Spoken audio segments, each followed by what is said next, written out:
ஒரு கிணறு இருக்குது. 12 ஏக்கராவும் ஃபுல்லாக தர்பூசணி போட்டிருக்காங்க.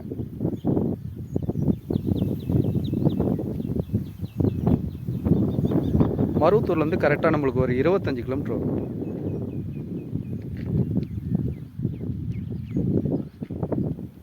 இப்போ கூட சைட்டு வந்து பார்த்துட்டு தான் இருக்காங்க.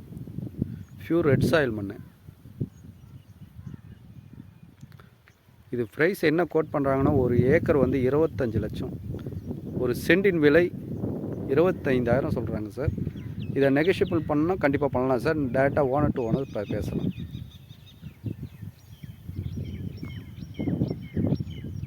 ஒரே ஸ்கொயராக இருக்கும் சார். ரெட் சாயில் மண், ஃபுல்லாக தர்பூசணி. இந்த தர்பூசணி போட்டுருக்கிறது எல்லாமே நம்ம இடம்.